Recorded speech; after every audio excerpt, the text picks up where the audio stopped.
Tonight's headlines are brought to you by McDonald's and Mariana's Coffee. Hafaday, Tirwami, and good evening, Commonwealth, and thanks for watching the Channel 2 News. I'm Chris Nelson. Let's take a look at tonight's top stories.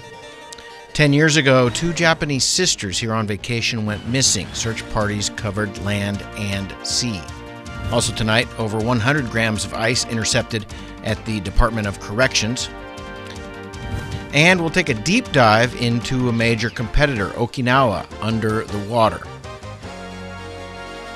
In community, a local water sports company makes the best of a tough situation. Stay with us. These stories and more are next.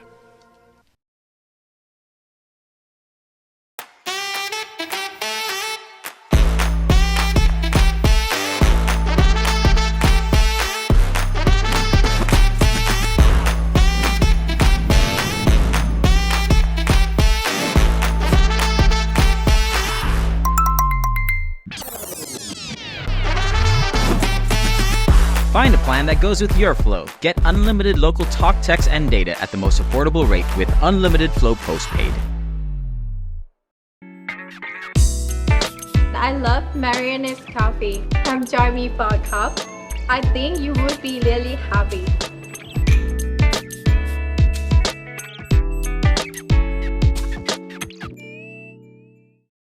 This burger looked at one slice of melted cheese and said, more cheese. It looked at pickles and said, also onions. It wanted to be more than hot. It wanted to be juicy.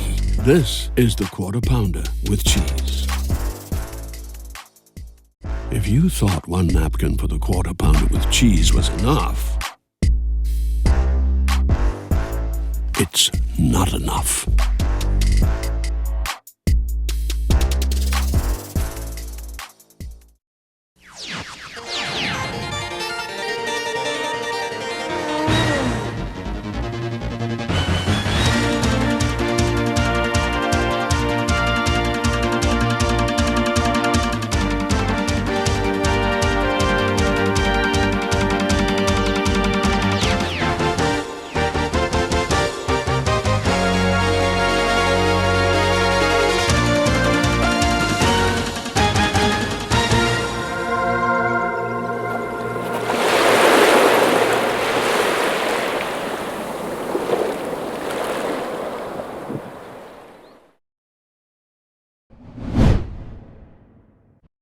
Authorities this week recovered bones from a cave area located north of the Bonsai Cliff Lookout.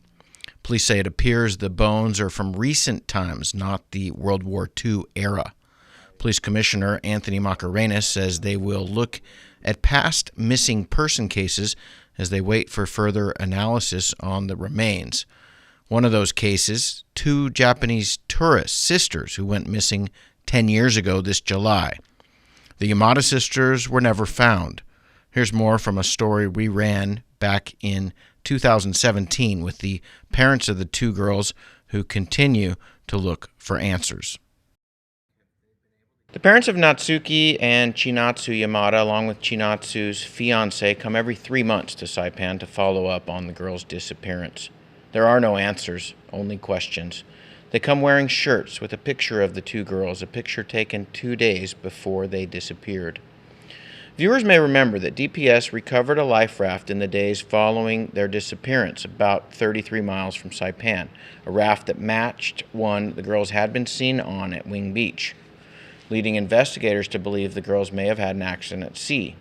But Mr. Yamada does not believe it was an accident, and he has some good reasons.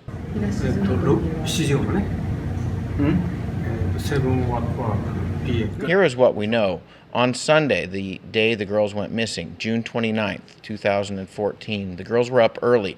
They left the room at 6:42 in the morning. They made a purchase at Welcome Supermarket in San Roque, and they were back in their hotel room at 9:37.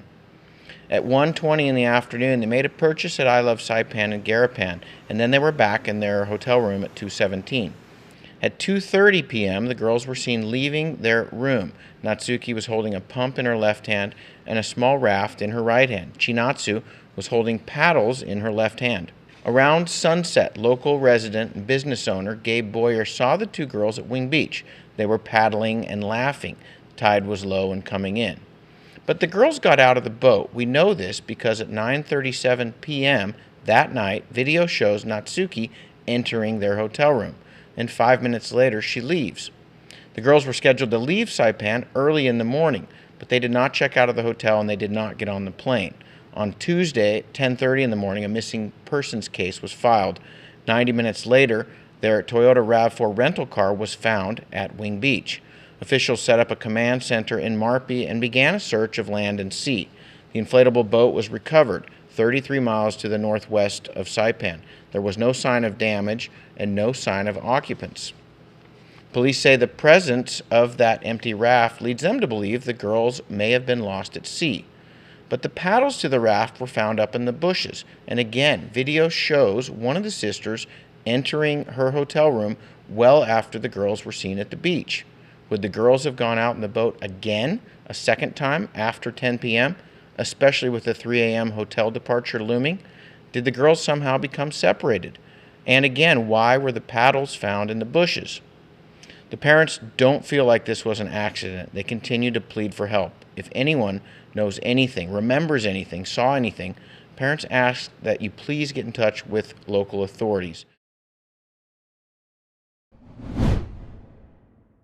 Last night, over 100 grams of ice recovered during a search of a man who was arrested on a bench warrant and brought into the Department of Corrections. Anthony Torres, the DOC commissioner. At approximately 8:30 last night, there was an interception. An arrestee came in, and on his person, after conducting a thorough shakedown or search of his person and his belongings, my staff retrieved approximately 111 grams of crystal methamphetamine.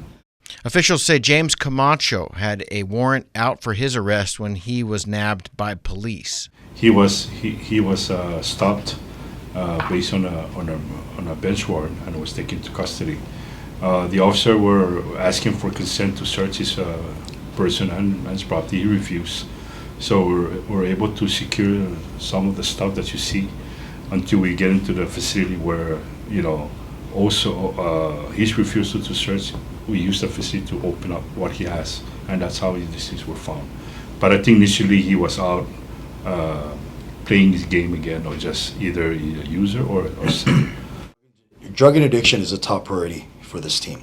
Right, we're actively working to disrupt the supply chain of all of illicit drugs that plague our streets and endanger our community.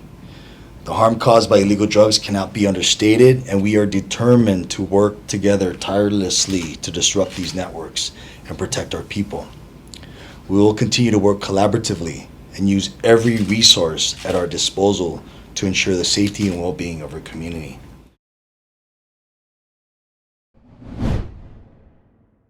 Bail set at $50,000 for 43-year-old Michael Olaideman. This is Olaideman from Superior Court this week. Police say he violated an order of protection that was in place for the remainder of the year. New charges against the local man include disturbing the peace, assault and battery, assault with a dangerous weapon, and kidnapping. Police got a 911 call from the victim. They say the incident happened in June over the period of a couple of weeks. An arrest warrant was issued on the 4th of July at 8:06 p.m. He has been ordered to surrender all travel documents and not leave the island of Saipan. Preliminary hearing is set for July the 17th, and an arraignment is scheduled for July the 22nd.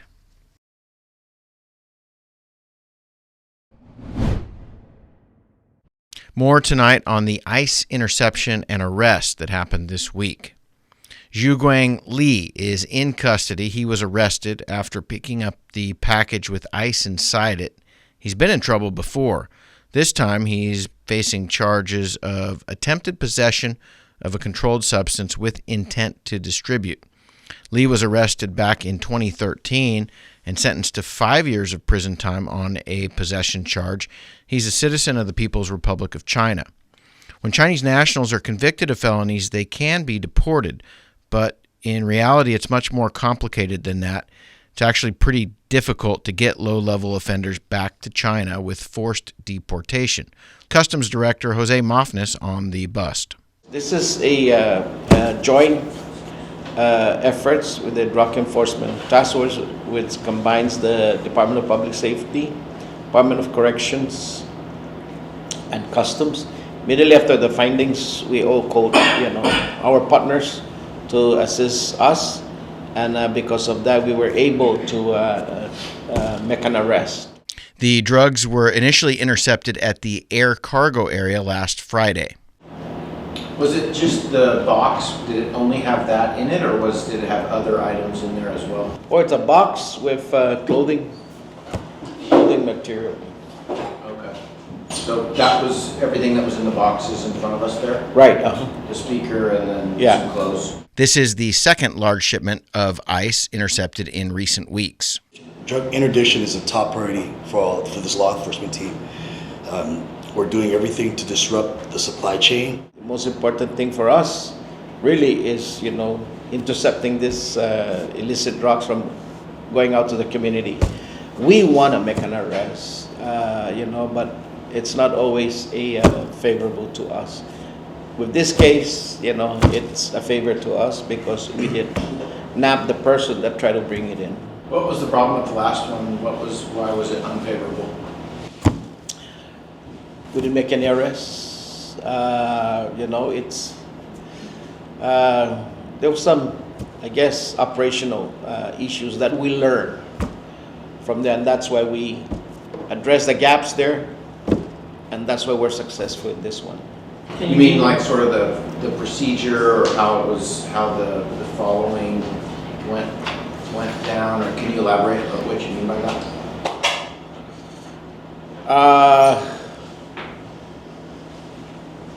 It's the process. One of it is the communication, radio communications. The other one, I think, went to a dead zone area that we just don't have any communication in a dead zone. And so we learned from that. So, everything was corrected after that incident.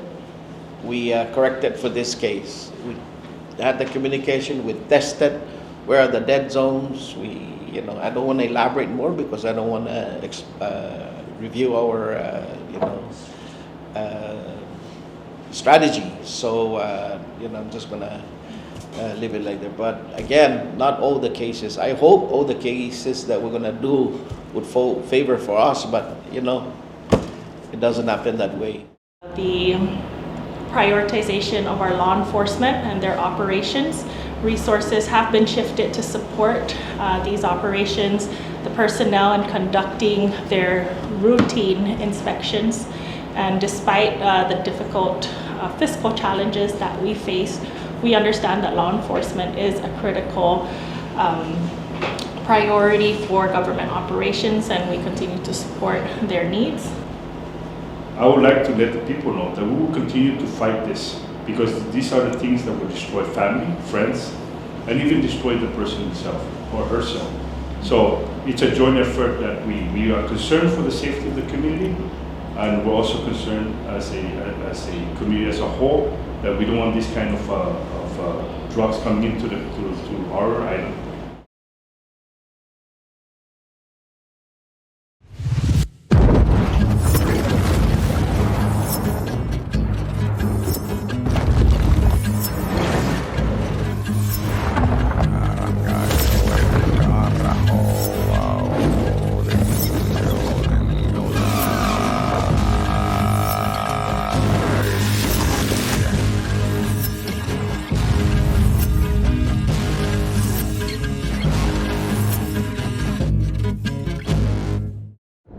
This guy was driving way over the speed limit. Look at the damage. This guy was going a lot over the speed limit. Look at the damage. This guy was going a little over the speed limit. Look at the damage.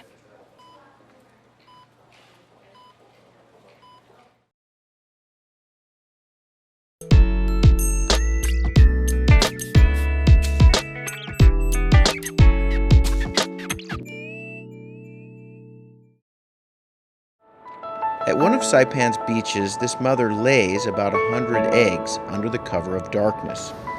She hides her nest as best she can and then slowly makes her way back to the ocean.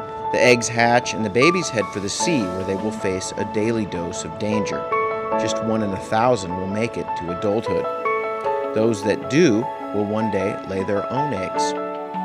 Sea turtles are protected under CNMI law. If you see one that is stranded or if you see illegal activity, call the hotline at 287-8537. Tonight, we are diving deep into Okinawa. The island draws about 8.5 million visitors a year, and with low-cost airfare from all over Japan, it's become the dominant competitor to Saipan, Guam, and even Hawaii. Tell me about the business here in Okinawa. What's it? Busy. I mean, basically ever since COVID finished, Japan as a whole has been super busy. Okinawa definitely, dropped after, a lot of the Chinese tourists stopped coming and things like that. But, with the weekend and everything, like the whole sort of tourism economy has come back huge. Diving and snorkeling are some of the major draws. The water is a bit colder than the Marianas, about 74 degrees this month. It will peak in August at 81 degrees. Many of the boat dives leave here from the port in Naha. With the friendly yen to dollar exchange rate, scuba diving is just under $100 for 2 dives, including the boat ride, mask, fins, BC regulator fins, and such. All the equipment gets loaded on the boat with typical Japanese teamwork and efficiency.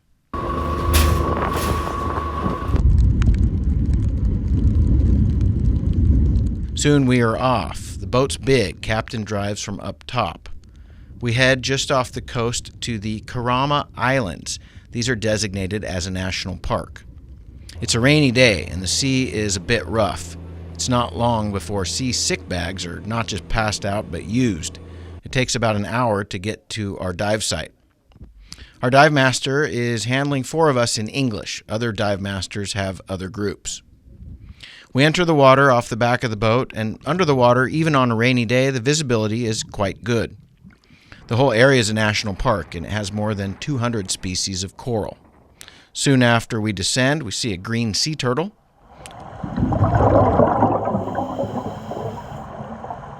hawksbill and loggerhead are also in the area. Humpback whales frequent the waters in winter. In February, you're almost guaranteed to see them. Down on the bottom, garden eels elevate from the sand to take a peek, and a free-swimming eel comes through for a look.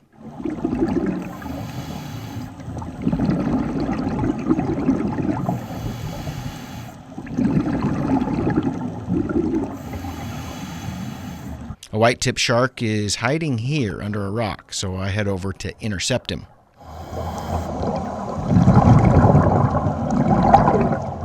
How do you tell? Well, males tend to be a little smaller than females, and the males have modified pelvic fins called claspers, which the girls don't have. So yeah, in other words, I'm just guessing. So how does the diving compare to diving here? Well, it's certainly good value, and the underwater nature also quite good. Water visibility excellent in both places. From the Marianas side, the water's definitely warmer here. Nice to dive year-round without a wetsuit, and travel time on the water to get to the good spots can be much shorter here. We'll have more from Okinawa. Chris Nelson for the Channel 2 News. The end of June, which brought closure of the Hyatt Regency Saipan, has meant the loss of an international brand, international booking system, and a number of local jobs. The owning company of Saipan Portapia Group is based in Kobe, Japan. They recently negotiated a new lease for the property that included new renovations, but after a visit this spring, staffers said the owning company decided to shut down. Seawind Marine Sports was a tenant of Hyatt for 4 decades, offering beach and windsurfing services. They had just 30 days to find a new home. The business has been here with the Hyatt for 40 years, and I've been working with Saipan Seawind, the name of the company, I've been working here for a little over 10 years, and everything has been going so great before the shutdown. Noki Rogapez is one of the staffers who works hard every day. The new location has some definite challenges, namely infrastructure, power, water, storage, security. What's it like being over here as far as like power and things like that? I can hear the music playing. Do you have power here? No, everything is mostly by cell phone, battery powered, but I'm just so used to being at the Hyatt, the beach house with electricity and running water.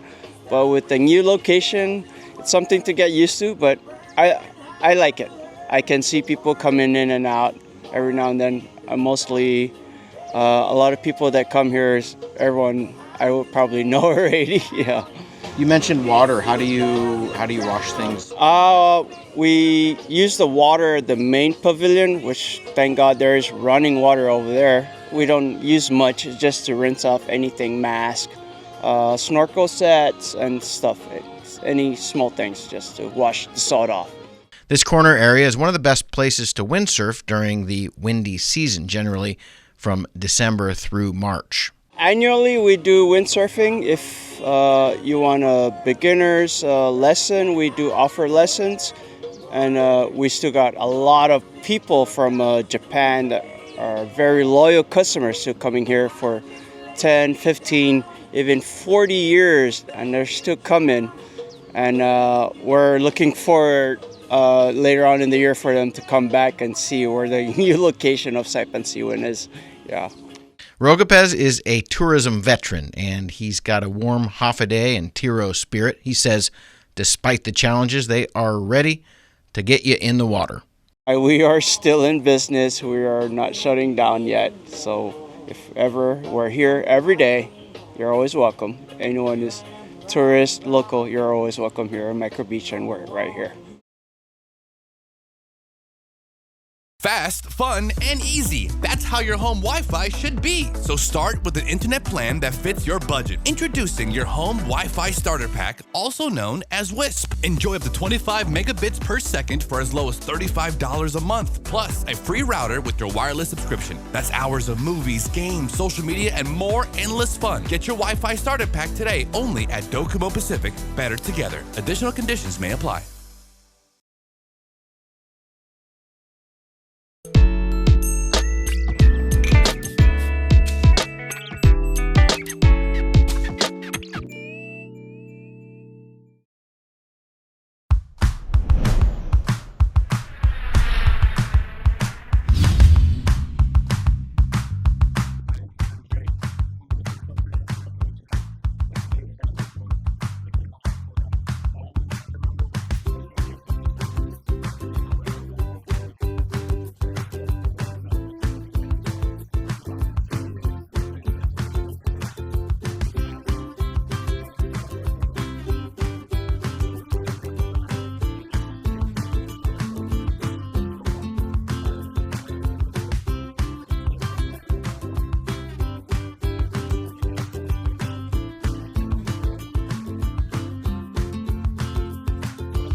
Location, location, location. Office space on Capitol Hill available now at the Hermosa Vista Business Park.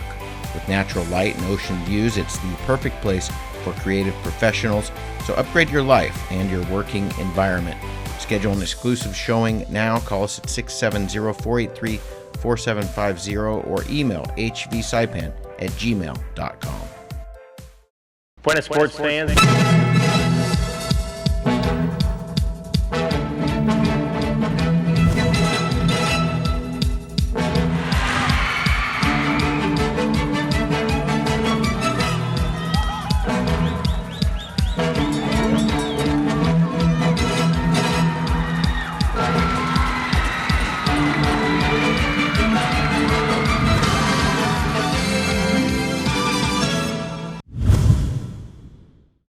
Give a man a fish, you'll feed him for the day. Teach a man how to fish, you can get rid of him for the whole weekend. That's this weekend. Optimal conditions for the big one, the Saipan Fishing Derby. This is the 40th edition, and it's happening Saturday and Sunday. Boats go out at 6 a.m. They got to be back in by 6 p.m. both days. Pelagics, beware, billfish, wahoo, yellowfin, mahi-mahi, katsu. It's all on the table, hopefully. If you aren't fishing, you are welcome to come down and see what's being caught. The weigh-in can be some good drama. Leaderboard is going to be up all weekend. Curtis Danko says they are almost to 100 boats, 98 as of late this afternoon, with 20 boats expected from Guam. Those boats were making their way in today. Peak spectator time, again, 4 p.m. to 6 p.m., Smiling Cove Marina. See you at the Derby.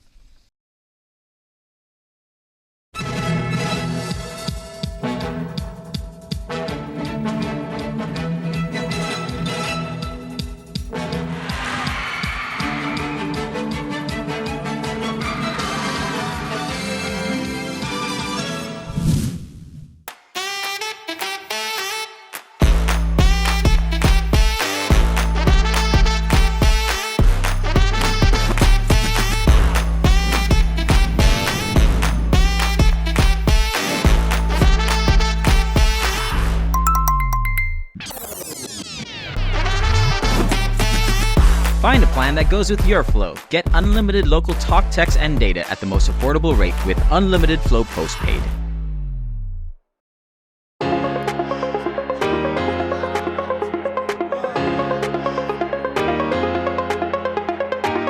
Hey, golfers, come north and practice your game at the Marianas Driving Range. New Year's local specials. 10-piece coupon books available for just $60. That's a $10 savings. Want to get really good? Come work on your swing every day for just $99 per month. It's our practice pass, and you're going to love it. Grab your passes and go straight to the range. You can social distance and chip all at the same time, and the views are free. Reserve now at marianastrekking.com. You can pay online, open 7 days a week.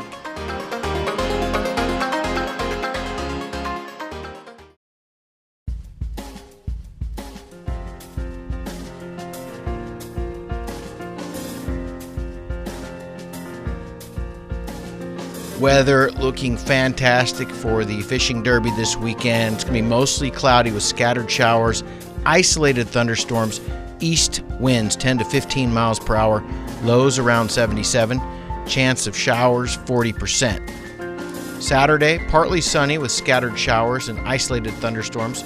Winds coming out of the east 10 to 15 miles per hour, highs around 87, chance of showers 30%. Saturday night through Sunday night, partly cloudy with isolated showers, isolated thunderstorms on Sunday night. East winds 10 to 15 miles per hour, lows around 78, highs expected around 88, chance of showers 20%. Good luck out there.